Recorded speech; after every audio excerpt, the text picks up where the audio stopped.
Para mi suegra, un carro de 65.000 $. Y para usted, estos guaraches de 60 pesos, para que ande cómoda en la casa. Las palabras de mi hijo, Rodrigo, resonaron en el jardín de Polanco como el estallido de un cohete en una biblioteca. El murmullo de los invitados se detuvo por un instante. Un silencio denso y expectante, que fue rápidamente reemplazado por risas forzadas y sonrisas incómodas. Sentí el peso de todas las miradas sobre mí, mientras mi hijo, mi único hijo, me extendía una bolsa transparente, de esas que dan en el mercado. Dentro, un par de guaraches de cuero barato, con el olor a pegamento todavía fresco. Su rostro mostraba una mueca de suficiencia, un acto de comedia cruel, diseñado para agradar a su esposa, Sofía, y a su adinerada familia. Recibí la bolsa con una mano que no tembló, aunque por dentro, cada fibra de mi ser se había hecho añicos. Continué masticando el pequeño trozo de pastel que tenía en la boca, lentamente, con una calma que no sentía. El sabor dulce se había convertido en ceniza. Di un sorbo a mi agua de Jamaica, el líquido frío recorriendo mi garganta, pero sin poder apagar el fuego que me quemaba el pecho. Alcé la vista y vi a Sofía, mi nuera, sonriendo con desdén, aferrada al brazo de Rodrigo como si fuera un trofeo. Los suegros de mi hijo, los flamantes dueños de un coche de lujo, me miraban con una mezcla de lástima y superioridad. Era una espectadora de mi propia humillación, una ranchera, como Sofía solía llamarme, en susurros, expuesta en medio de un circo de apariencias. Nadie notó la tormenta que se desataba detrás de mis ojos tranquilos. Para ellos, yo era solo una viejita simple, probablemente agradecida por recibir algo, cualquier cosa. Por dentro, las palabras de Rodrigo se sentían como un golpe físico, una piedra helada que se instalaba en la boca de mi estómago. Era un dolor sordo, profundo, que se extendía desde mis entrañas hasta la punta de los dedos. No era el valor del regalo. 60 pesos contra un automóvil que costaba más de lo que yo gané en años de trabajo. Era la intención, la calculada crueldad de la comparación. Era la declaración pública de que yo era un estorbo, un pasado vergonzoso que él necesitaba minimizar para encajar en su nuevo mundo de lujos y apellidos importantes. Cada risa de los invitados era una aguja clavándose en mi piel, recordándome que el niño al que le dediqué mi vida entera, por quien sacrifiqué mis sueños en nuestro pequeño restaurante en Jalisco, ahora se avergonzaba de las manos que lo alimentaron. Miré a mi alrededor, a las caras elegantes y a las joyas que brillaban bajo las luces del jardín. Observé a Rodrigo, buscando un destello del niño que corría por nuestro patio de tierra, el que me prometía que cuando fuera grande me compraría la casa más bonita de Guadalajara. Pero no quedaba nada de él. En su lugar había un hombre hueco, un extraño con sus ojos, cuya validación dependía de la aprobación de personas que no sabían nada de sacrificios, de madrugadas amasando tortillas o de noches en vela cuidando una fiebre. Vi cómo su suegra le daba un beso sonoro en la mejilla, agradeciéndole el auto, mientras la bolsa con mis guaraches descansaba sobre mi regazo, un símbolo tangible del lugar que ahora ocupaba en su vida. Sostuve la bolsa de plástico con firmeza. El material corriente se sentía ajeno entre mis dedos, acostumbrados al calor de la masa y a la suavidad de la tela de los rebozos. En ese instante, en medio del ruido y la falsa alegría de la fiesta, algo se rompió dentro de mí, pero no fue mi espíritu. Fue la venda de la esperanza, la ilusa creencia de que mi hijo, en algún rincón de su corazón, todavía guardaba respeto por sus raíces, por mí. La humillación no me debilitó. Por el contrario, encendió una llama fría y silenciosa en mi interior. Una certeza tranquila, una claridad absoluta sobre lo que debía hacer. No por venganza, sino por dignidad, por la mujer que fui y por el respeto que me debía a mí misma. La fiesta continuó, pero para mí ya había terminado. Esa noche, el silencio en mi habitación de la casa de Coyoacán era más ruidoso que la música y las risas de la fiesta. La gran casona, que mi esposo y yo habíamos comprado con los ahorros de toda una vida, se sentía fría y ajena. Me senté en el borde de mi cama, la bolsa de plástico todavía en mi regazo. Con un cuidado que el regalo no merecía, saqué los guaraches y los coloqué en el suelo. La luz de la luna que entraba por la ventana se reflejaba débilmente en el cuero barato. No eran un regalo, eran un mensaje, una frontera que Rodrigo había dibujado entre su mundo y el mío. Eran la prueba final de que para él, yo ya no era su madre, sino una reliquia de un pasado que le avergonzaba y del que deseaba deshacerse a cualquier costo. Me quedé mirando por la ventana hacia el jardín, el mismo donde horas antes había sido el centro de un espectáculo cruel. Las luces estaban apagadas, pero podía recrear cada detalle. La sonrisa de Sofía, la mirada compasiva de algún invitado, la postura arrogante de mi hijo. El aire de la noche en la Ciudad de México era fresco, pero yo sentía un calor extraño en el pecho, una brasa que comenzaba a arder. No era odio, ni siquiera era rabia en su forma más pura. Era algo más antiguo y profundo, el despertar de una dignidad largamente dormida, un instinto de supervivencia del alma. Comprendí que había permitido que las pequeñas faltas de respeto se acumularan, como gotas de agua que erosionan la piedra, y que la inundación final había llegado. El olor a pegamento de los guaraches me transportó a otro tiempo, a un pequeño local en nuestro pueblo de Jalisco. Recordé a un Rodrigo de 6 años, con los zapatos rotos de tanto jugar al fútbol en la calle. Recuerdo el esfuerzo, los meses que mi esposo Mateo y yo comimos menos para poder comprarle sus primeros zapatos de piel para la escuela. El olor de esa piel nueva, la forma en que sus ojitos brillaron al verlos, la promesa que me hizo de que con esos zapatos llegaría muy lejos. Fue una de las alegrías más puras que he sentido. Acaricié la idea de ese recuerdo, aferrándome a la imagen de ese niño que parecía existir en otra vida, en otro universo, totalmente desconectado del hombre que me había humillado públicamente por un par de sandalias. ¿En qué momento se había perdido ese niño? La pregunta flotaba en el silencio de mi habitación. No me atormenté buscando culpas en mi crianza. Le di amor, valores. Le enseñé el valor del trabajo y el respeto por los demás. Le di las herramientas, pero él había decidido construir un castillo de arrogancia y materialismo. La influencia de Sofía era evidente. Ella había pulido y afilado su desdén, pero la decisión de olvidar quién era y de dónde venía fue enteramente suya. El contraste entre el recuerdo de su alegría infantil y la frialdad de su mirada en la fiesta era un abismo que ya no podía, ni quería, intentar cruzar. Mi deber como madre era amarlo, pero no a costa de mi propio ser, no a costa de mi paz. Mi mente viajó aún más atrás, a las madrugadas en la cocina de nuestro restaurante, el sazón de Jalisco, el vapor del pozole empañando los cristales, el aroma a birria recién hecha impregnado en mi ropa, en mi pelo, Mateo y yo trabajando hombro con hombro, movidos por un único sueño, que Rodrigo tuviera una educación universitaria, que no tuviera que pasar su vida con las manos quemadas por el comal y la espalda dolorida por las largas jornadas. Cada cliente satisfecho, cada peso ganado, era un ladrillo más en el futuro que estábamos construyendo para él.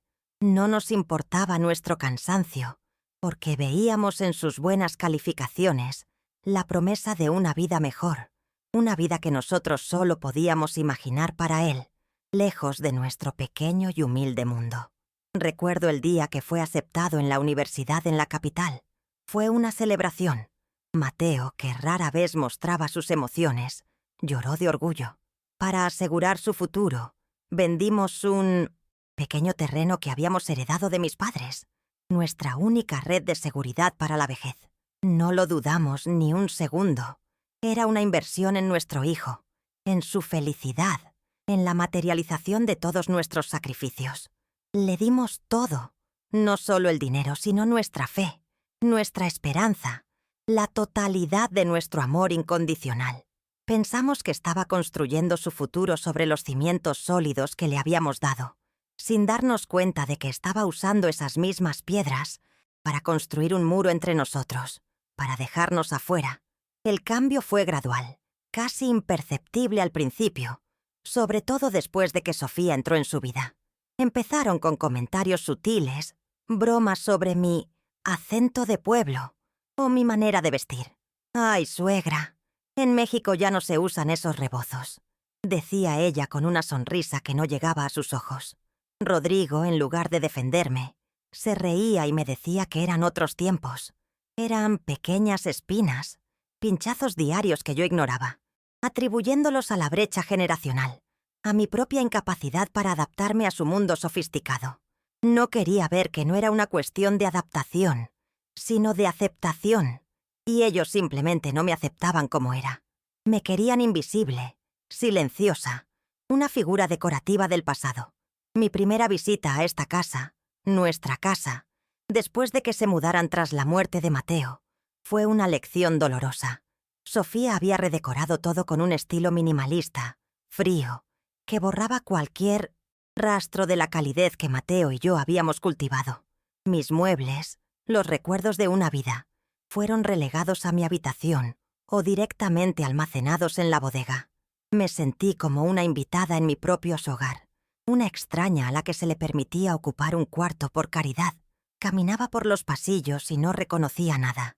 Las paredes blancas y el arte abstracto habían reemplazado las fotografías familiares y los colores vibrantes de nuestra tierra. Era una declaración de intenciones. El pasado había sido borrado. Un día quise llevarle a Rodrigo el almuerzo a su oficina, como hacía a veces cuando era joven. Él se puso nervioso por teléfono. «No, mamá, de verdad no te molestes. Es un ambiente muy corporativo, muy diferente. No te sentirías cómoda, créeme». Las palabras eran amables, pero el mensaje subyacente era brutalmente claro. Me avergonzaba. Mi presencia, mi apariencia, mi esencia, no encajaban con la imagen de éxito que él quería proyectar. Ese día entendí que no solo quería borrar los muebles y las fotos, quería borrarme a mí, a la madre ranchera que no sabía de códigos de vestimenta ni de juntas directivas. Colgué el teléfono y sentí un frío que no tenía nada que ver con el clima. Y luego estaba el tema de la casa. Conversaciones supuestamente casuales sobre planificar el futuro y la compleja burocracia. Rodrigo me hablaba de papeles que necesitaría mi firma para simplificar las cosas, siempre con un tono condescendiente, como si yo fuera una niña, incapaz de entender. Sofía ya hablaba abiertamente de la remodelación que harían cuando tuviéramos todo en orden, midiendo paredes y eligiendo colores en mi presencia, como si yo fuera sorda, como si fuera un fantasma que ya no habitaba el espacio. Vivían bajo mi techo, un techo ganado con el sudor de mi frente y la fuerza de mi esposo, y aún así, actuaban como si me estuvieran haciendo un favor, esperando pacientemente a que desapareciera para reclamar su premio. De vuelta en el presente, en 1900, la soledad de mi cuarto, miré los guaraches en el suelo. Ya no veía en ellos el insulto. Ahora los veía como una señal, un catalizador. Se acabó.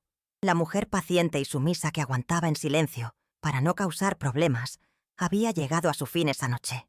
El dolor de la humillación se había transformado en una claridad de propósito tan afilada como un cuchillo. La calma que sentía no era resignación, era resolución. Una llama se había encendido dentro de mí, no una llama destructora de ira, sino una luz firme y constante que iluminaba el único camino posible hacia adelante, el camino del autorrespeto. Ya no iba a permitir que mi silencio fuera confundido con debilidad. Recordé las palabras de mi Mateo, dichas una tarde mientras veíamos llover desde el porche de nuestra casa en Jalisco. «Elena, el trabajo, el dinero, todo va y viene. Pero tu dignidad es lo único que nadie te puede quitar. Solo tú tienes el poder de entregarla». Durante años, sin darme cuenta, había estado entregando pequeños pedazos de mi dignidad a cambio de una paz familiar que nunca fue real. Había permitido que mi valor fuera definido por la aprobación de mi hijo y su esposa. Esa noche, decidí reclamar cada uno de esos pedazos. Las palabras de mi esposo resonaron en mi mente como un juramento sagrado, una promesa que le hacía a él y, más importante, a mí misma. La decisión se asentó en mi alma, no como una tormenta, sino como la calma que sigue después de ella. No había sed de venganza en mi corazón. La venganza es una emoción caliente y desordenada. Lo que yo sentía era la necesidad de restaurar un orden fundamental, de impartir una lección sobre consecuencias. Quería que Rodrigo entendiera que el respeto no se exige, se gana, y que la gratitud no es una opción, es un pilar de la decencia humana. Mi plan no sería un ataque, sino una revelación. Le mostraría el verdadero valor de las cosas, el valor que no se mide en pesos ni en dólares, sino en sacrificios, lealtad y amor. El plan comenzó a dibujarse en mi mente, cada paso claro y lógico.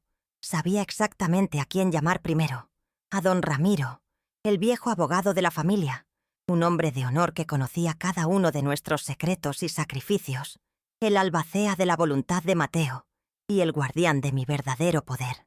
Sentí una oleada de la misma energía que tenía a los 30 años, cuando Mateo y yo decidimos empezar el restaurante, sin tener nada más que una receta familiar y un coraje inmenso. La mujer que construyó un negocio, desde cero, que negoció con proveedores y que manejó sus finanzas con una inteligencia nata, todavía estaba aquí. Simplemente había estado dormida y acababa de despertar. Reflexioné sobre la naturaleza del amor de una madre. Siempre creí que era darlo todo sin esperar nada a cambio, pero me equivoqué. El amor incondicional no significa aceptación incondicional de la falta de respeto. No exige la anulación de una misma. El verdadero amor debe nutrir, no disminuir. El amor que yo le daba a Rodrigo era puro, pero el que él me devolvía estaba envenenado de vergüenza y conveniencia. Para sanar, a veces hay que amputar la parte infectada, no por odio a ella, sino por amor al resto del cuerpo, por amor a la vida misma. Mi acción no sería un rechazo a mi hijo, sino una afirmación de mi propio valor como ser humano. Me levanté y caminé descalza por la habitación, mis pies sintiendo la madera fría del suelo. Toqué el marco de una fotografía de Mateo.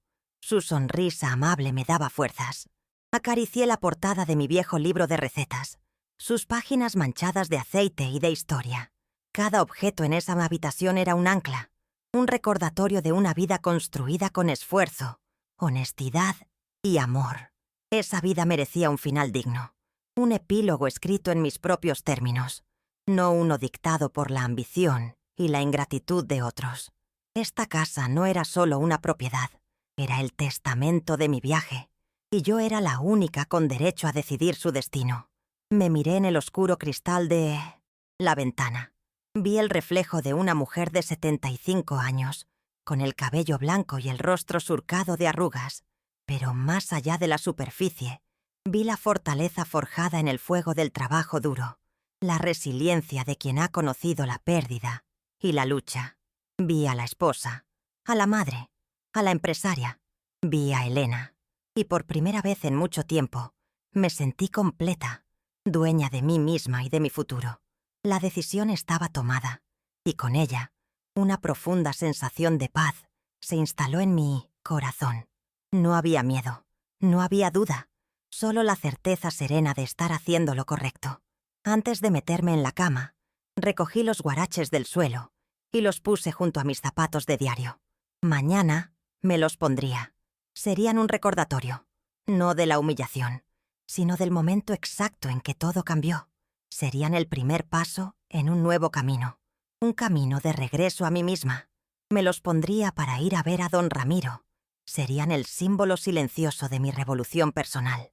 Con ese pensamiento, me dormí profundamente, por primera vez en muchos años, sin la pesada carga de la tristeza y la decepción. Me dormí con la tranquilidad de quien sabe que el amanecer traerá consigo no solo un nuevo día, sino una nueva vida. A la mañana siguiente me desperté antes de que el primer rayo de sol tocara la Ciudad de México. El aire en la casa estaba quieto, cargado con el silencio de los sueños de otros. Fui a mi armario, ignoré mis zapatos de piel suave, los que usaba para ir a misa, y me incliné para tomar los guaraches que Rodrigo me había regalado. Al ponérmelos, sentí el cuero áspero y mal curtido contra mis pies. No eran cómodos. No estaban hechos con cuidado, pero cada paso que daba con ellos sobre la madera fría de mi habitación se sentía firme, lleno de un propósito inquebrantable. Eran mi uniforme para la batalla silenciosa que estaba a punto de librar, un recordatorio constante del motivo que me impulsaba a actuar después de tantos años de pasividad. Salí de la casa, sin hacer ruido, como una sombra que se desliza por sus propios pasillos. Rodrigo y Sofía dormían profundamente en el ala principal, ajenos a todo lo que no fuera su propio mundo de ambiciones y apariencias. El aire fresco de la mañana en Coyoacán me recibió como una caricia, despejando los últimos vestigios de duda que pudieran quedar en mi corazón. En lugar de usar el coche que dormía en la cochera, caminé hasta la esquina de la calle y levanté la mano para llamar a un taxi. Fue un gesto simple, pero se sintió como un acto de liberación. Hacía años que no tomaba un taxi sola, siempre dependiendo de que Rodrigo me llevara. En ese momento yo era dueña de mi destino, de mi dirección. Durante el trayecto hacia el centro histórico, observé el despertar de la ciudad a través de la ventanilla. Los vendedores ambulantes montando sus puestos, los oficinistas corriendo para tomar el metrobús. Había pasado tanto tiempo delegando, confiando. Le entregué a Rodrigo el control de mis finanzas, de mis propiedades, de mis decisiones, bajo la creencia errónea de que un hijo siempre cuidaría de su madre. ¡Qué equivocada estaba! La confianza, cuando se deposita en las manos equivocadas, no es un refugio. Se convierte en una jaula dorada. Y yo, sin darme cuenta, me había encerrado a mí misma, entregándole las llaves a mi propio carcelero, quien ahora se sentía con el derecho de ser también mi juez. La oficina de don Ramiro estaba en un edificio antiguo, de esos que guardan la historia de la ciudad en sus muros de cantera. Olía a papel viejo, a café recién hecho y, sobre todo, a lealtad. Don Ramiro, un hombre de mi misma edad, con la dignidad grabada en su rostro, me recibió con un abrazo respetuoso. «Elena, qué milagro. Te ves diferente», me dijo, sus ojos agudos notando el cambio en mi postura, la determinación en mi mirada. No hizo falta que le contara toda la historia. Él había sido testigo del cambio en Rodrigo a lo largo de los años. Sabía que mi visita no era una simple consulta. Era el preludio de una acción definitiva, de un cambio radical. Le expliqué la situación con una calma que me sorprendió a mí misma. No me detuve en el dolor ni en las lágrimas que había derramado en la soledad de mi cuarto. Le hablé de hechos, de la constante falta de respeto, de los planes para despojarme de mi casa y del incidente en la fiesta, la gota que había derramado el vaso. Le conté mi decisión, sin titubeos, mi voz firme como nunca. Quería vender la casa, mover mis inversiones y asegurar mi futuro. Un futuro en el que la paz y la dignidad no fueran negociables. No quería nada que no fuera mío, pero tampoco iba a ceder un centímetro más de lo que me pertenecía por derecho y por trabajo. Don Ramiro me escuchó en silencio, asintiendo lentamente, su expresión volviéndose cada vez más seria. Cuando terminé, se levantó, fue a una caja fuerte y sacó una carpeta gruesa con mi nombre. «Elena, tu esposo Mateo era un hombre sabio», dijo mientras la abría sobre el escritorio. «La casa está, y siempre ha estado únicamente a tu nombre. Y lo más importante, esto», señaló un documento. «Eres la socia mayoritaria silenciosa del fondo de inversión que financió la empresa donde trabaja tu hijo. Tienes el control, siempre lo has tenido. Solo estabas dormida». Sus palabras no me sorprendieron. Yo lo sabía, pero escucharlas en voz alta fue como una inyección de fuerza, la confirmación de que mi poder era real. Mi mano no tembló cuando firmé los documentos que don Ramiro me presentó.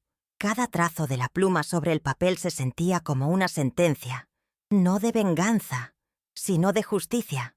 Autorización para la venta de la propiedad, instrucciones para contactar a un corredor de bienes raíces, la preparación de la documentación para mi fondo de inversión. Estaba deshaciendo en unas pocas horas los nudos de dependencia que había tardado años en permitir que se formaran. Ya no era una víctima de las circunstancias, sino la arquitecta de mi propia liberación. Le di a mi abogado instrucciones claras y precisas, y él me miró con una profunda admiración, reconociendo a la mujer fuerte que siempre había conocido. Mi siguiente parada fue el banco, una sucursal en la que no había estado en mucho tiempo. Con los documentos que don Ramiro me había preparado, solicité hablar con el gerente. Le expliqué que a partir de ese momento, yo, Elena Martínez, retomaba el control total y exclusivo de mis cuentas.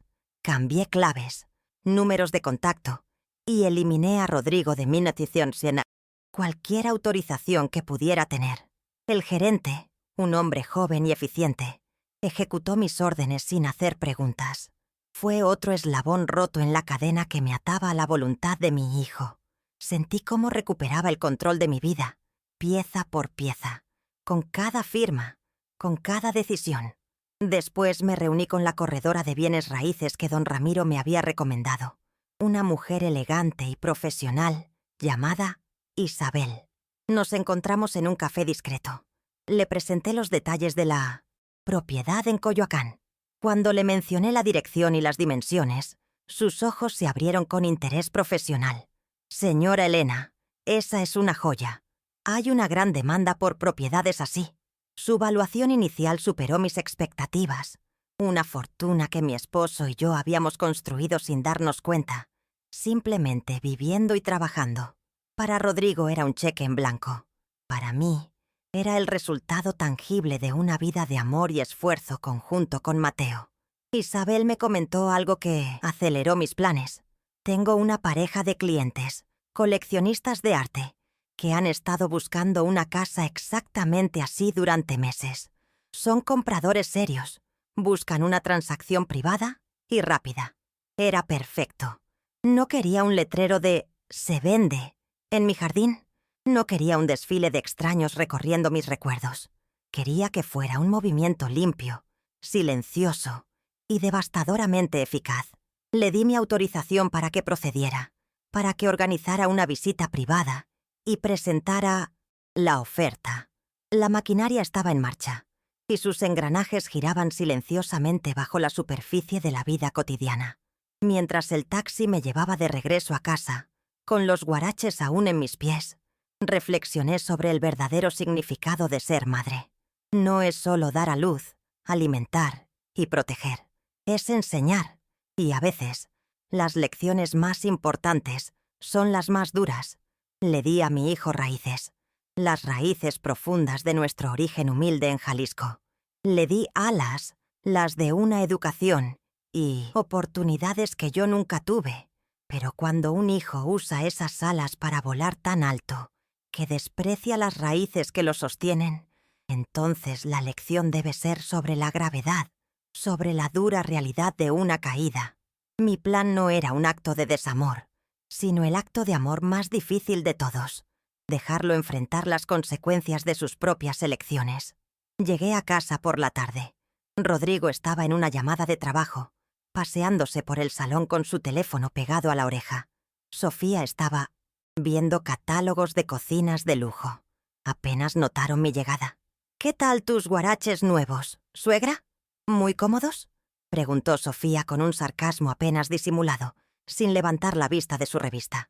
Le sonreí, una sonrisa genuina y tranquila, que pareció desconcertarla. «Muy prácticos, hija. A veces, lo más simple es lo que mejor te ancla a la tierra», respondí. No entendió el doble sentido de mis palabras. Por supuesto, para ella, yo seguía siendo la viejita simple e inofensiva de... Los días siguientes fueron un teatro del absurdo. Yo me movía por la casa con una calma absoluta, observándolos. Su arrogancia, que antes me hería, ahora me parecía casi patética.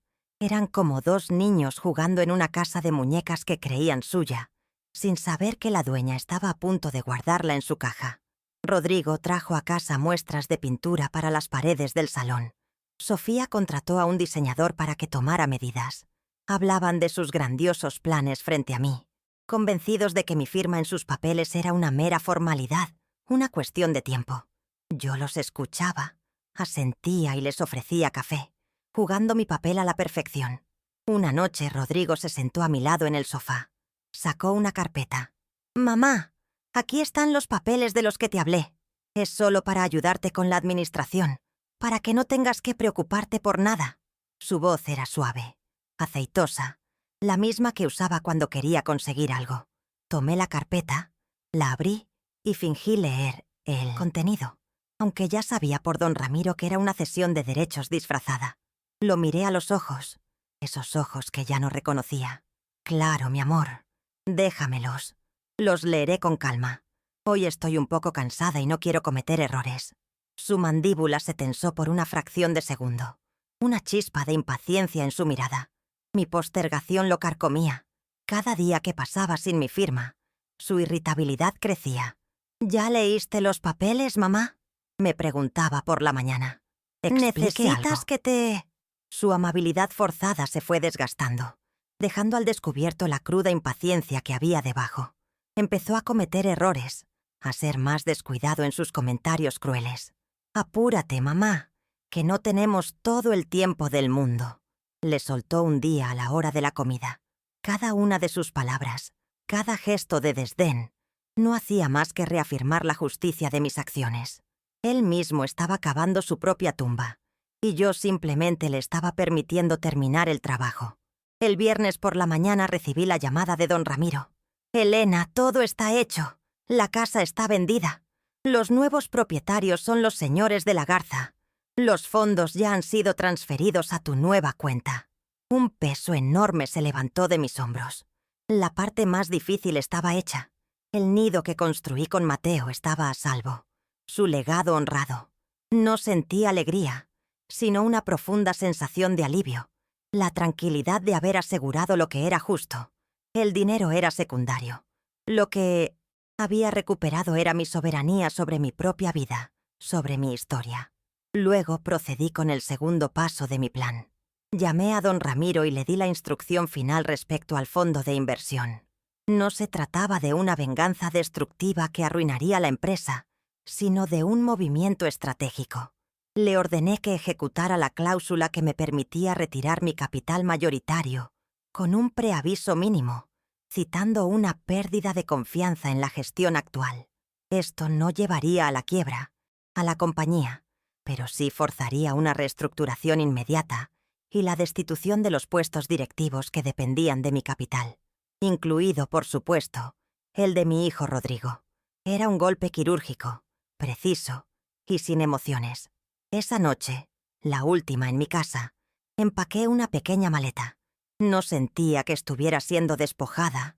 Al contrario, sentía que me estaba liberando. Guardé mis objetos más preciados. Las fotografías de Mateo, mi libro de recetas, el rebozo que mi madre me tejió. Eran los únicos tesoros que necesitaba. Miré los guaraches, que estaban junto a la puerta. Habían cumplido su misión. Me habían llevado por el camino de la dignidad recuperada. Mañana, cuando todo terminara, me pondría mis propios zapatos. La calma que sentía era absoluta. No había ira, no había miedo. Solo la serena certeza de una madre que, finalmente, iba a poner su casa en orden. Era sábado por la mañana, un día soleado y lleno de promesas. Pero no para mí. Para Rodrigo y Sofía, sin embargo, la energía en el ambiente era casi eléctrica. Los encontré en la sala, con grandes planos de arquitectura desenrollados sobre la mesa de centro que había sido de mi madre. Estaban de pie, discutiendo animadamente, sus voces llenas de una excitación codiciosa. «Aquí, mi amor, vamos a tirar este muro y poner un ventanal que dé al jardín», decía Sofía, trazando una línea imaginaria en el aire con su dedo. Rodrigo asentía, embelesado. «Y la cocina, la haremos de diseño italiano». Estaban en la cima de su arrogancia, repartiéndose los despojos de una vida que aún no había terminado, ciegos a la tormenta que se cernía sobre ellos. Justo en ese momento, sonó el timbre. Un sonido nítido, claro, que cortó su charla como un cuchillo. Vi a Rodrigo fruncir el ceño, molesto por la interrupción. «Debe ser el de paquetería con tus cremas», le dijo a Sofía mientras caminaba con fastidio hacia la puerta principal. Seguramente esperaba encontrar a un repartidor, a alguien a quien pudiera dar órdenes y despachar rápidamente para volver a sus importantes planes de remodelación. Observé su espalda mientras se alejaba, sabiendo que el hombre que regresaría a esa sala, si es que lo hacía, sería completamente diferente al que acababa de irse.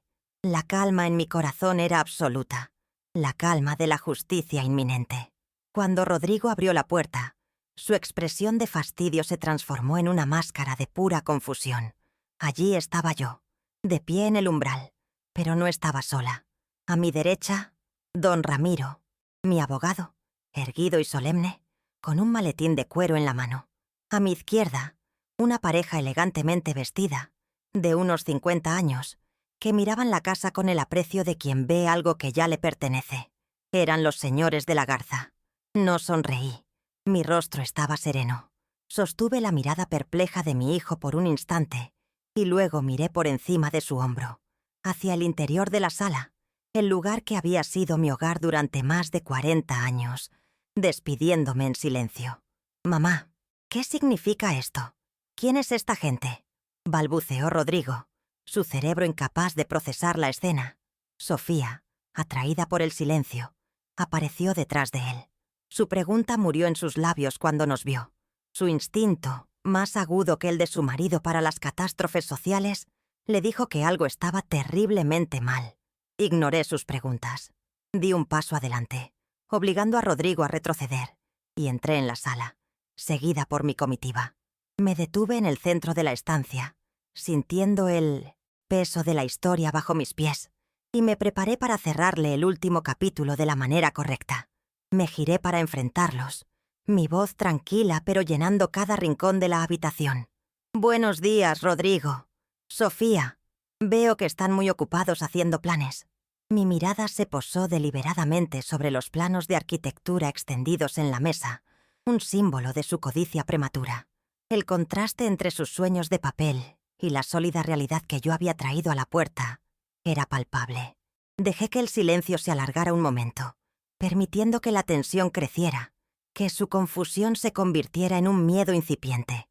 Era importante que entendieran la solemnidad de ese momento, la irreversibilidad de lo que estaba a punto de suceder. Entonces, fijé mis ojos en los de mi hijo. No había en ellos ni rastro de ira ni de resentimiento, solo una claridad profunda, la de una verdad ineludible. «Rodrigo», dije con la misma voz calmada, «espero que tus pies estén bien plantados en el suelo, porque este es el último día que pisas esta casa como morador».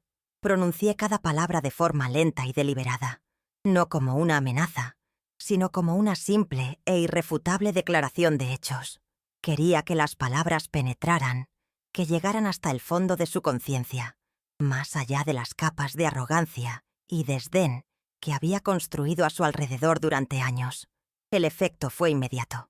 La cara de Rodrigo pasó de la confusión a una incredulidad casi cómica.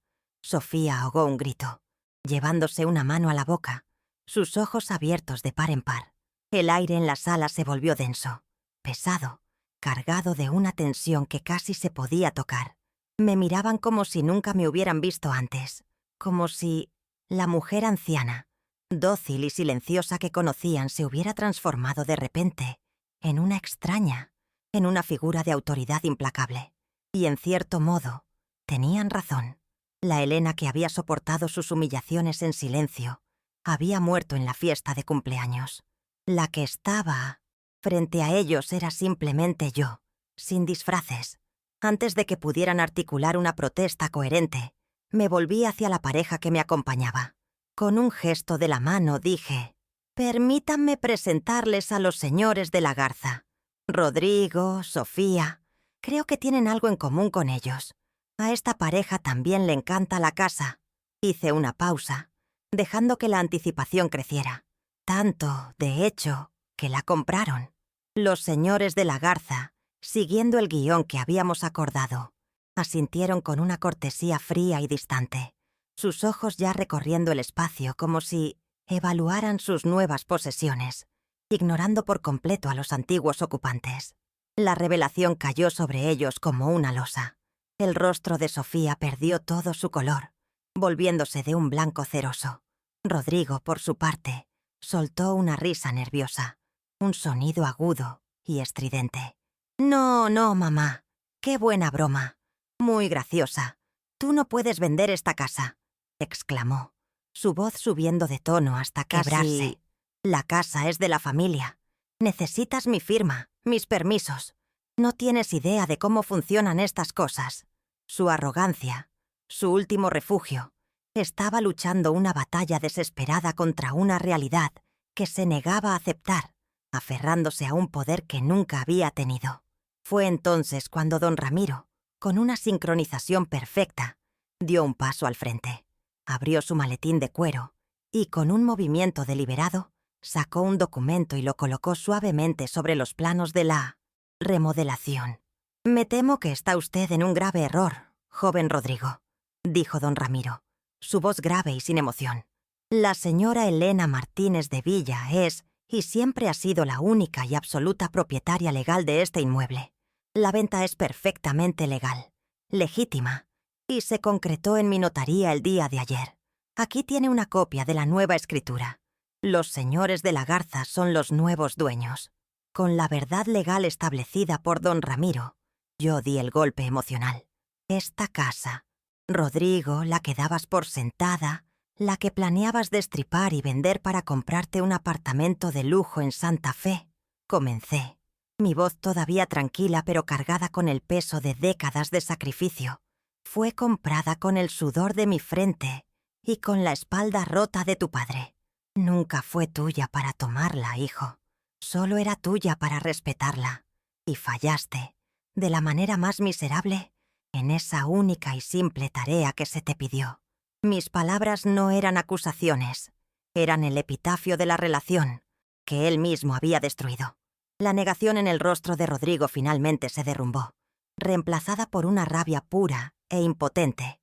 Sus ojos se inyectaron en sangre y se giró hacia mí, su cuerpo temblando. «No puedes hacerme esto. No tienes derecho. Soy tu único hijo», gritó, su voz finalmente rompiéndose en un grito de desesperación. Ya no era el exitoso gerente. Era un niño al que le habían quitado su juguete más preciado.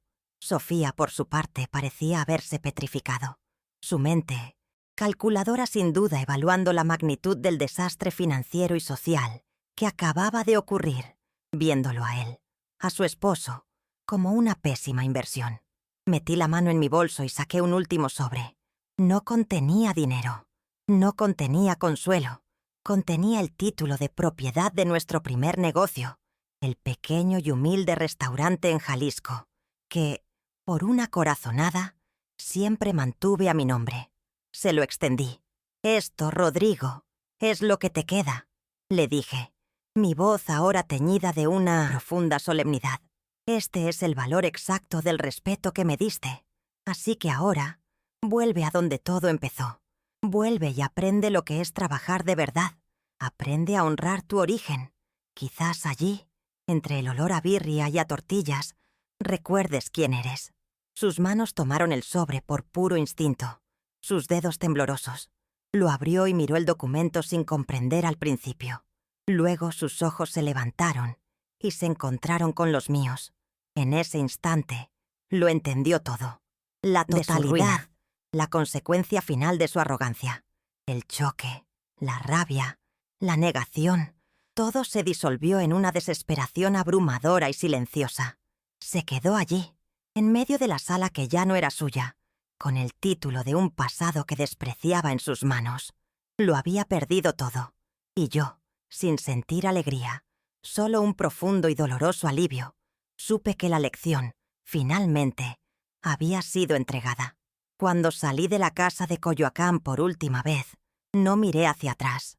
Don Ramiro me abrió la puerta de un coche que me esperaba, y yo entré, mi pequeña maleta en el regazo. A través de la ventanilla, vi una última imagen congelada en el tiempo. Rodrigo y Sofía, inmóviles en medio de la sala, los planos de su futuro arrugados sobre la mesa, como un mapa a ninguna parte. Los señores de la Garza ya hablaban en voz baja con su agente, tomando posesión simbólica del espacio. La transferencia de poder había sido tan silenciosa y tan definitiva como el caer de una hoja. No hubo gritos, no hubo melodrama. solo la fría y tranquila ejecución de una consecuencia inevitable. Más tarde, don Ramiro me contó lo que sucedió después de que el coche doblara la esquina. La quietud se rompió, pero la furia de Sofía no se dirigió hacia mí, la causante de su ruina, sino hacia mi hijo, el instrumento de su decepción. Su amor, entendí entonces, no era un sentimiento, era una inversión, y acababa de declararse en bancarrota. «Eres un imbécil, Rodrigo. Nos has arruinado. ¿Cómo no supiste que la vieja todo a su nombre?», le gritó. Sus insultos resonaron en la casa vacía, el eco de una sociedad construida sobre la apariencia y el cálculo. Para ella, él ya no era un esposo, era un mal negocio. Como era de esperar, la lealtad de Sofía duró exactamente lo que tardó en empacar sus maletas de diseñador. Una semana después, se había mudado de vuelta al lujoso departamento de sus padres en Polanco, declarándose una víctima de las mentiras de su marido. La noticia de la ruina financiera y social de Rodrigo se esparció por su círculo como un virus. De repente sus teléfonos dejaron de sonar. Las invitaciones a cenas y eventos se evaporaron. Se convirtió en un paria, un fracaso del que era mejor mantenerse alejado. El mundo que tanto se había esforzado por conquistar le dio la espalda sin la menor ceremonia. El golpe final llegó desde el lugar que él consideraba la fuente de su poder, su trabajo. Tal como don Ramiro y yo habíamos planeado, la retirada de mi capital mayoritario provocó un terremoto en la junta directiva de la empresa. Se convocó una reunión de emergencia. El resultado fue una reestructuración estratégica para asegurar la viabilidad futura. Rodrigo, el brillante y arrogante gerente, cuyo éxito se cimentaba en mi dinero silencioso, fue la primera cabeza en rodar. Fue despedido de forma fulminante. La estructura que había construido para sí mismo era un castillo de naipes, y yo simplemente había retirado la carta de la base. Los nuevos propietarios le dieron una semana para desalojar la casa. Puedo imaginarlo vagando por esas habitaciones que de repente se habían vuelto enormes y hostiles, el silencio amplificando la magnitud de su fracaso. Solo, abandonado por su esposa y sus amigos, despojado de su estatus. Le dejé 2 cosas sobre la cama de la que fuera su habitación. Un par de guaraches de 60 pesos, como recordatorio de su crueldad, y la escritura de un pequeño restaurante en Jalisco, como recordatorio de sus orígenes. Eran los símbolos de su principio y de su fin, el círculo completo de una lección que apenas comenzaba a asimilar. Yo, por mi parte, no busqué refugio en la casa de ningún pariente. No quería ser una carga ni una curiosidad. Con una parte del dinero de la venta, compré un departamento precioso en la colonia Roma.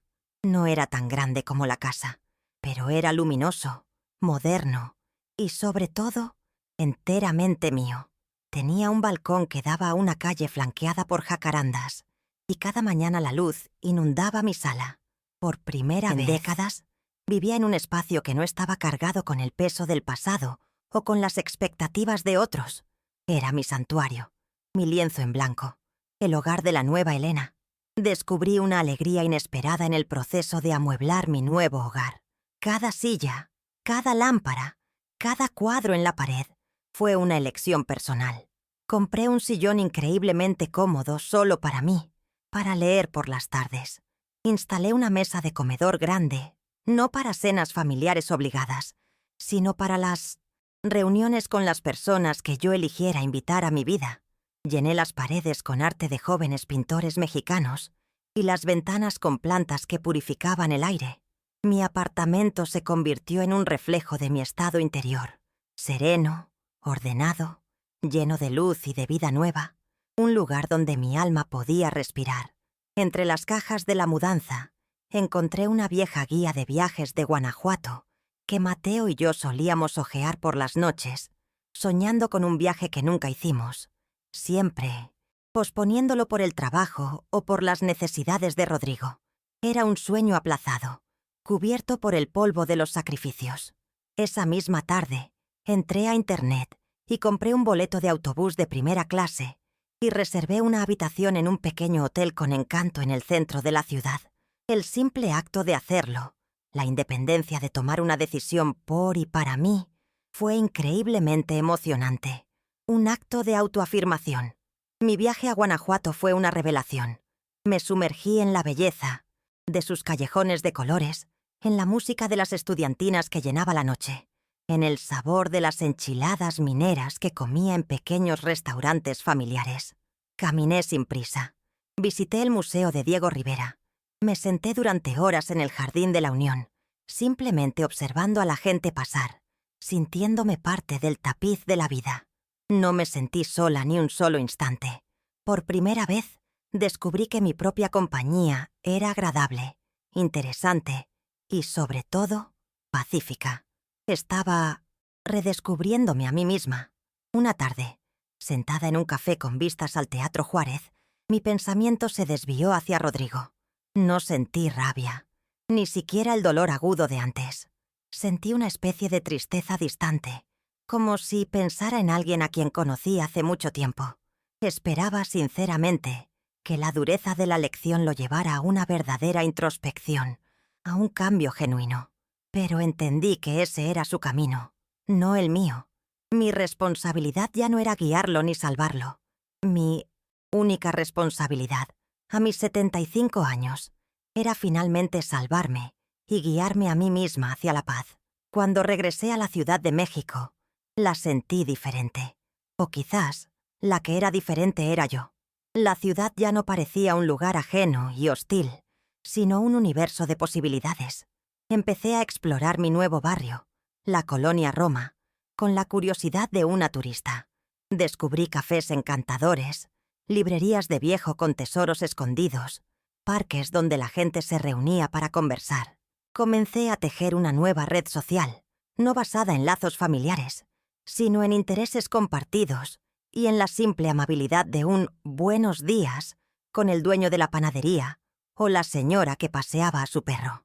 Mis días adquirieron un ritmo nuevo y apacible. Las mañanas eran para leer en mi balcón, con una taza de café y el sonido de la ciudad despertando. Por las tardes, me gustaba caminar por el Parque México, observando a los perros jugar y a las parejas de enamorados. Me inscribí en una clase de cerámica, un anhelo que había guardado en un cajón de mi mente durante décadas. Sentir el barro frío y maleable en mis manos, darle forma con paciencia, se convirtió en una metáfora de mi propia vida. Estaba moldeando mi futuro, creando algo hermoso a partir de la simple materia de mis días. Fue durante uno de esos paseos que la idea nació, observando a otras mujeres de mi edad en el parque, algunas con la mirada perdida en la soledad, otras con el peso de la preocupación en sus hombros. Me reconocí en ellas. Mi propia experiencia de invisibilidad y abandono emocional me hizo pensar, ¿y si pudiera usar mis recursos, mi nueva libertad, para ayudar a otras que no tuvieron la misma suerte? ¿Y si pudiera crear un espacio donde ninguna mujer mayor se sintiera sola o impotente? La idea echó raíces en mi corazón de inmediato, con la fuerza de un propósito verdadero. Volví a ver a don Ramiro, pero esta vez mi visita no era para desmantelar mi vida, sino para construir algo nuevo. Le expuse mi visión con una pasión que lo conmovió. Quería crear una fundación, no una organización de caridad masiva, sino algo personal, enfocado, un lugar que ofreciera asesoría legal gratuita a madres y abuelas en disputas familiares, que organizara talleres y reuniones sociales para combatir la soledad y que diera pequeños apoyos económicos para emergencias. Se llamaría Fundación Elena y Mateo Martínez, honrando su memoria al transformar nuestro trabajo en un legado de ayuda. La alegría que encontré en este nuevo proyecto superó cualquier cosa que hubiera imaginado. Ver la fundación tomar forma, organizar la primera reunión con café y pan dulce para un grupo de abuelas del barrio, fue increíblemente gratificante. Ayudamos a una señora a evitar que su hijo la desalojara de su propio departamento. Una historia demasiado parecida a la mía. Ver la gratitud en sus ojos, el alivio en su rostro, me dio una sensación de plenitud que ninguna casa lujosa ni cuenta bancaria podría igualar. Estaba construyendo una nueva familia, una elegida, unida por el respeto mutuo y la solidaridad. Mientras yo construía, Rodrigo deconstruía su vida. Humillado y sin un peso, desapareció por un tiempo. Un primo lejano me contó que intentó buscar otro puesto gerencial en la ciudad, pero las puertas se le cerraron en la cara. El mundo corporativo es pequeño y los fracasos estrepitosos viajan rápido. El círculo social que lo había desechado también se aseguró de que no pudiera volver a levantarse. El hombre que se sentía el rey de la ciudad descubrió que su reino entero era una ilusión, financiada por un poder que nunca se molestó en entender. Sin más opciones, la realidad lo obligó a hacer lo que nunca habría imaginado: volver. Condujo el coche que le quedaba hasta Jalisco, hasta el pueblo del que había huido con tanto desdén. Regresó a la pequeña casa detrás del restaurante, la que había estado vacía y silenciosa desde que me mudé con él. Me lo imagino llegando por la noche, para evitar las miradas de la gente, entrando en una casa llena de los fantasmas de un pasado que había intentado borrar con todas sus fuerzas, solo para descubrir que era su único refugio. La gente del pueblo lo observaba. Recordaban al niño orgulloso que se fue a la capital y prometió no volver. Ahora veían a un hombre derrotado, despojado de su traje caro y de su arrogancia. No hubo compasión en sus miradas, sino esa sabiduría rural que entiende de ciclos, de cosechas y de regresos forzados. Tuvo que enfrentarse a los rostros de aquellos a los que una vez miró por encima del hombro. Cada saludo en la calle, cada visita a la tienda, era un recordatorio de la altura desde la que había caído. Su intento de dirigir el restaurante fue, al principio, un desastre. No sabía nada del negocio. Quiso imponer sus métodos corporativos, hablar de optimización de procesos a las cocineras que habían aprendido las recetas de mi propia madre. Ellas, viejas amigas de la familia, simplemente lo miraban con una mezcla de lástima y paciencia. Tuvo que quitarse el saco, ponerse un delantal y aprender a hacer lo que más despreciaba: trabajar con las manos. Tuvo que aprender a amasar, a limpiar el suelo, a tratar con los proveedores, a ser humilde. Un día, varios meses después, recibí una carta. No era una disculpa. Aún no estaba listo para eso. Era una nota breve, casi tosca. «Mamá, el horno grande no está calentando bien. ¿Te acuerdas de quién era el hombre que se lo arreglaba a papá?» Se me olvidó el nombre. Era la primera vez en años que me pedía ayuda para algo real. Algo que no involucraba dinero o apariencias. Era una pregunta sobre el trabajo, sobre el legado de su padre. No era mucho, pero era una pequeña semilla plantada en la tierra quemada de su orgullo. Una posibilidad de que algo nuevo pudiera crecer. Mi vida, mientras tanto, florecía. Los días estaban llenos de propósito. El trabajo en la fundación me consumía, pero era un cansancio dulce, el que viene de construir y no de soportar.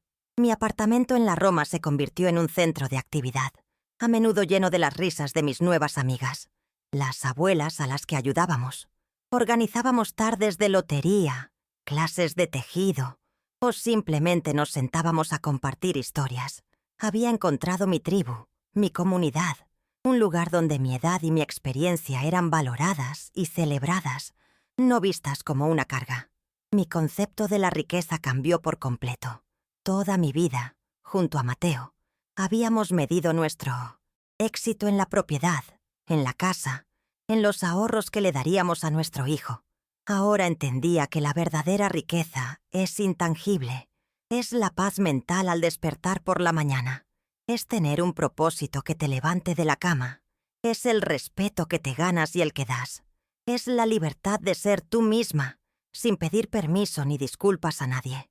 Es un tesoro que no se puede heredar ni robar, solo se puede cultivar dentro de una misma. A veces pensaba en los guaraches. No los guardé. No necesitaba un recordatorio físico de la humillación. Cumplieron su propósito. Fueron el despertador que necesitaba. Aferrarme a ellos habría sido como aferrarme a la herida, y yo había decidido sanar y seguir adelante.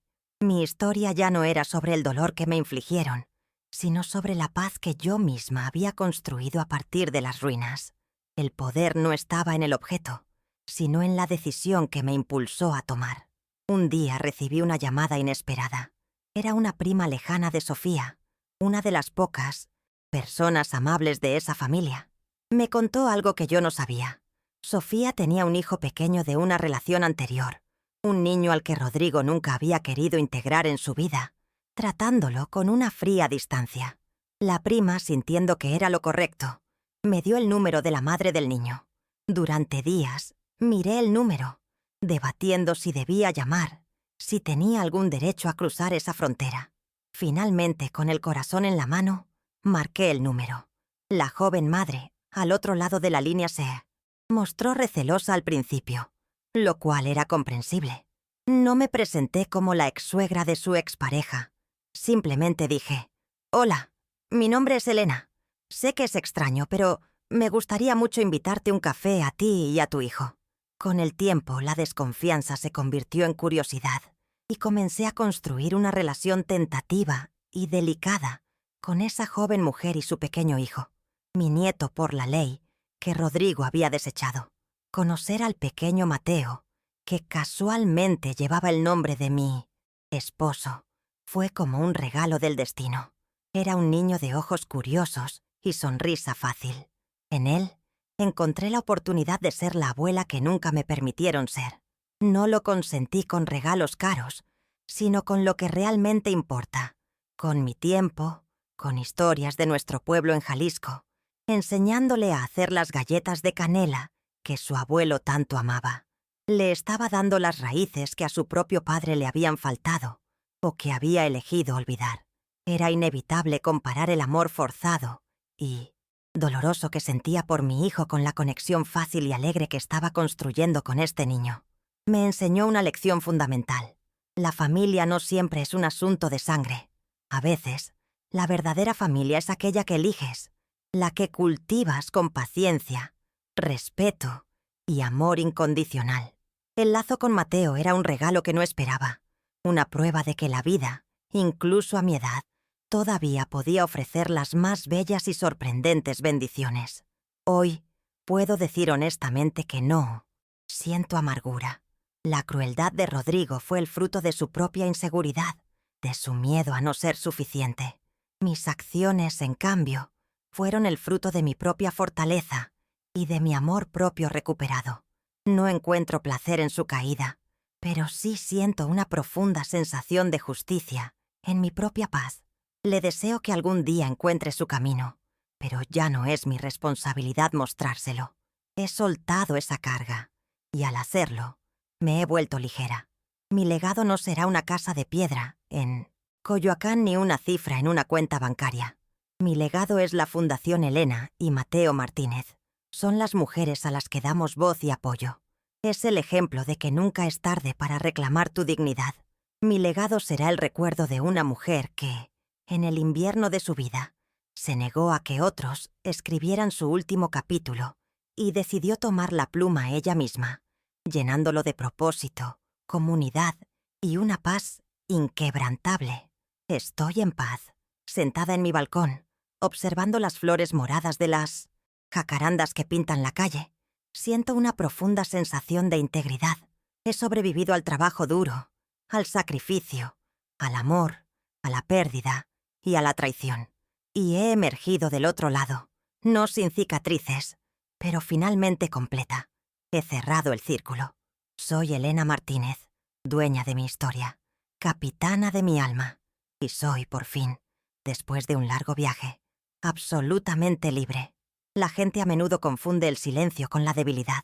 Creen que la paciencia es una forma de sumisión. Años mi hijo y su esposa interpretaron mi calma como una señal de que podían empujar los límites, que mi amor era un pozo sin fondo de tolerancia para sus desprecios.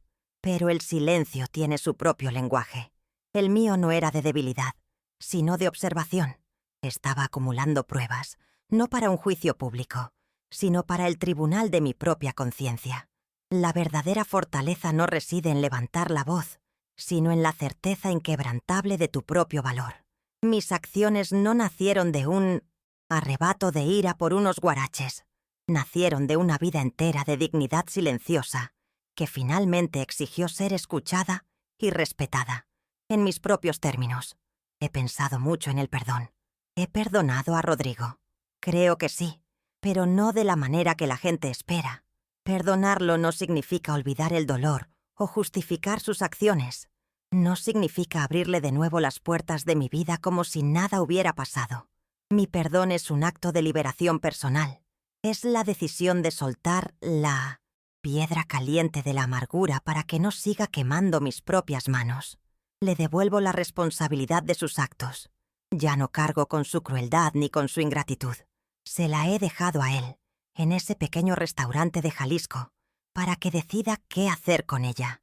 Mi perdón es, en última instancia, el regalo final que me hago a mí misma. El regalo de la paz. Al final, uno aprende que el verdadero legado no es lo que dejas para la gente, sino lo que dejas en la gente. La gran casa de Coyoacán era solo un conjunto de ladrillos y recuerdos. Se vendió y la vida siguió. Pero el ejemplo de una mujer que se negó a ser borrada, la comunidad que estamos tejiendo en la fundación, el amor por nuestras raíces que le estoy enseñando a mi pequeño nieto Mateo, eso es lo que perdura. Mi herencia no está en un testamento, está en las vidas que toco, en la dignidad que inspiro. Es la historia de que nunca es tarde para reclamar tu lugar en el mundo y que el respeto propio es la única propiedad que nadie te puede quitar. La lección más profunda de este viaje es que la dignidad es una llama interna. Otros pueden intentar apagarla con vientos de desprecio o lluvias de humillación, pero solo tú tienes el poder de dejar que se extinga. Eres su único guardián. Y a veces, el acto de amor más grande, especialmente como madre, no es dar sin medida, sino establecer un límite claro. Es enseñar que el respeto no es opcional. Es el aire que respiran todas las relaciones sanas. Sin él, se asfixian y mueren, incluso las que parecen más sagradas. Hoy, desde mi balcón, miro el mundo no como una víctima, sino como la autora de mi paz, dueña de mi final feliz. Ahora, díganme ustedes, ¿qué habrían hecho en mi lugar? ¿Hay un límite para el sacrificio de una madre? Me encantaría leer sus pensamientos y sus propias historias en los comentarios. Y cuéntenme también desde qué rincón de este mundo me están escuchando, para sentir que esta conversación cruza todas las fronteras.